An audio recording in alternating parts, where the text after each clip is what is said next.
Friend, good morning. মহাচতুর্থীর অনেক অনেক শুভেচ্ছা আমার তরফ থেকে। আজ বুধবার আর এখন কিন্তু সময় হচ্ছে সকাল 8টা। আর এই মুহূর্তে আমার সমস্ত সব কাজকর্ম কমপ্লিট। সমস্ত সব বলা বলতে রান্নাবান্না সমস্ত সব কিছু কমপ্লিট হয়ে গেছে, মানে জোগাড় কমপ্লিট করে রেখে এসেছি। আর এখন আমি বাসি কাজকর্মগুলো সেরে নেব, তারপর কিন্তু রান্নাবান্নাটা করব। আর রান্নাবান্নার জোগাড় হয়ে গেছে, এখন রান্না করতে বেশিক্ষণ লাগবে, মানে কাটা বাটা সব কিছুই কমপ্লিট, শুধু কি রান্নাটুকুই করলেই হয়ে যাবে। আর দুটো তরকারি ভাত বেশিক্ষণ টাইমও লাগবে না। তো ওই জন্য আগে ভাবলাম যে বাসি কাজকর্মটা করে নিই। আর আজকে কি বলো তো, আজকে আমার হাজব্যান্ড স্কুল থেকে এসে তারপর কিন্তু খাবে, ওই জন্য একটু দেরি করেই করবো, এসে গরম গরম খেতে পারবে। তো তাই জন্য আজ বাসি ঘর টোয়ারগুলো মুছে বিছানাগুলো তুলে তারপর কিন্তু রান্না করতে যাব। তো চলো আমার সাথে থাকো, পাশে থাকো। আশা করছি আজ ব্লগটা তোমাদের অনেক অনেক ভালো লাগবে।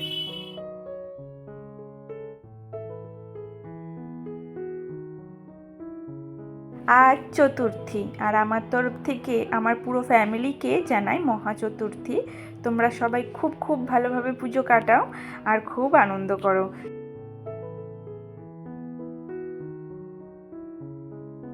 আমার এই ভিডিওটা কাছে দূরে যে যেখান থেকে দেখছো, আশা করছি ঈশ্বরের কৃপায় তোমরা সবাই খুব ভালো আছো আর সুস্থ আছো। আর ঈশ্বরের কৃপায় আমরাও খুব ভালো আছি। তো দেখো, আমি কিন্তু সকাল সকাল আজ বাসি কাজগুলোই শুরু করে নিয়েছি।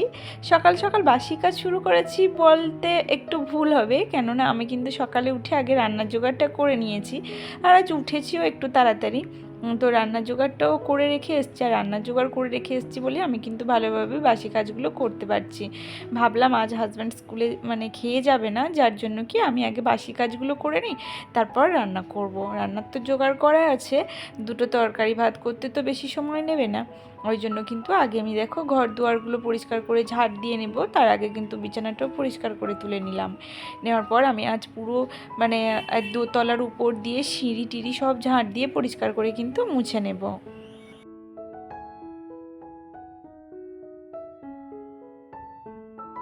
এই সিঁড়িটা না আমি রোজ দিন কিন্তু ঝাড় দিই না বা মুছি না, যার জন্য বেশ ধুলো হয়েছে। আসলে কি বলো তো, আমার যেহেতু অনেক বড় বড় ঘর, তো ওগুলোই ঝাড় দিতে মুছতে আমার অনেকটাই টাইম লেগে যায়। আর আমি তো পুরো খাটের নিচ, আলমারির নিচ, মানে পুরো কণা কাঞ্চি সব কিছু পরিষ্কার করে ঝাড় দিয়ে মুছি, যার জন্য আমার অনেকটাই দেরি হয়। আর তারপরে সত্যি বলতে কি, এই সিঁড়িগুলো রোজ দিন ঝাড় দিয়ে মোছা আমার পক্ষে সম্ভব হয় না। তো যাই হোক, দেখো আজকে অনেক দিন পর সেই রান্না পুজোর সময় একবার ঝাড় দিয়ে পরিষ্কার করে মুছেছিলাম, আবার এখনই ঝাড় দিয়ে পরিষ্কার করে মুছছি, যার জন্য অনেকটাই ধুলো বসে গেছিলো। তো ওই জন্য হাঁচি কাশিও হচ্ছিল বেশ আমার।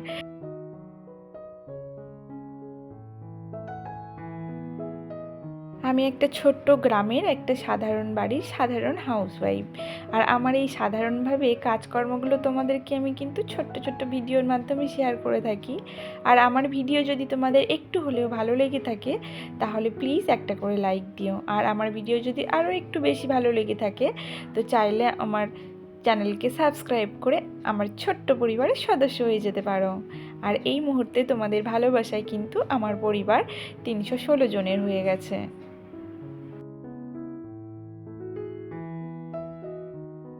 ইউটিউবে ভিডিও করার আগে না আমি কখনো ভাবতেই পারিনি যে এতজনের ভালোবাসা পাবো, বা এত বন্ধু বান্ধব, দিদি বোন, এদেরকে আমি পাবো। আমি সত্যি কখনো ভাবিনি ইউটিউবে ভিডিও করার আগে। তো এখন যখন দেখছি যে তোমাদের অনেক ভালোবাসা পাই, অনেক ভালো ভালো কমেন্টস পাই, তো আমার বেশ ভালো লাগে। কি বলো তো, আমি আসলে সারাদিন ঘরে একা একা থাকি, তো আর তেমনভাবে সময়ও কাটতে চায় না। আর তোমাদের সঙ্গে যখন এই কথা বলি বা তোমাদের কমেন্টসগুলো দেখি, তখন বেশ ভালো লাগে, যেন মনে হয় না যে আর আমি একা আছি। আর আমার একাকিত্বটা বলতে পারো অনেকটাই দূর হয়েছে তোমাদেরকে পেয়ে। সবসময় তো ভাবি যে আমার তো অনেকজনের পরিবার হয়ে গেছে, মানে 316 জনের পরিবার, মানে অনেকটাই বড় পরিবার। আর আমি কখনোই কিন্তু তোমাদেরকে আলাদা ভাবি না আমার পরিবার ছাড়া। তো তোমাদের ভালোবাসা এরকম যেন আমি সবসময় পাই, আর আগামী দিনেও আশা করব তোমরা আমাকে এইভাবেই কিন্তু ভালোবাসা দিয়ে যাবে।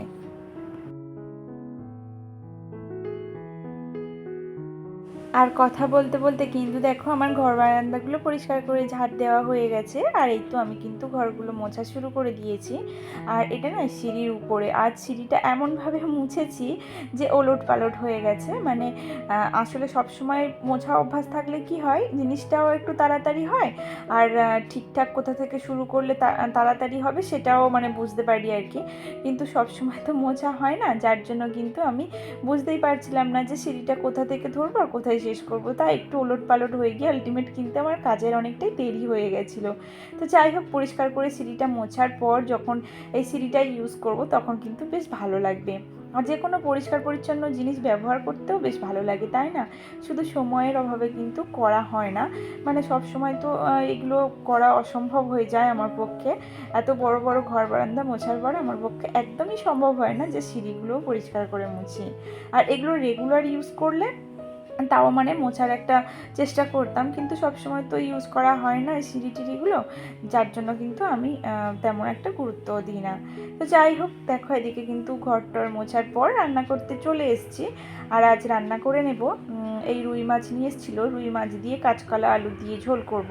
আর তোমরাই তো জানো যে আমার রান্নাটা ম্যাক্সিমাম সময় একই রকম হয়, আর আমার একই রকম রান্নাবান্না, কিছু করার নেই। আমার হাজব্যান্ড অসুস্থ হওয়ার পর থেকে কিন্তু আমার প্রায় একঘেয়েমি রান্নাবান্না হয়ে গেছে। তো এই মাছগুলো ভাজা হয়ে গেল, আর এদিকে দেখো এই যে কাঁচা কলা আর আলুটা কিন্তু আমি তরকারি করে নেব।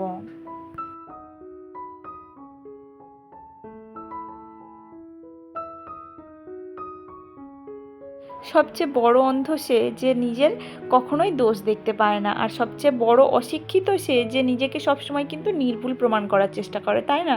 এই যেমন আজকে আমার সঙ্গে হয়েছে, দেখো আজকে না লবণটা একটু বেশি পরিমাণে হয়ে গেছিলো তরকারিতে। আলটিমেট যখন আমার হাজব্যান্ড খাচ্ছিল তখন বলল যে লবণটা বেশি হয়েছে। তো আমি বললাম যে তুমি আমার কানের কাছে গিয়ে এত বক বক করছিলে, যার জন্য আমি বুঝতে পারিনি তরকারিতে লবণটা বেশি হয়ে গেছিলো। তো আমারই দোষ ছিল, উল্টে কিন্তু আমি আমার হাজব্যান্ডের ঘাড়ের দোষটা চাপিয়ে দিলাম। তো একদমই আমার দোষটা আমি মানে আমার উপর দিয়ে কাটিয়ে দিয়েছিলাম। তো এই জন্যই কথাটা বললাম আর কি। তো এমনি যাই হোক, একটু নুন বেশি হলেও তরকারিটা খারাপ হয়নি, ভালো হয়েছিল।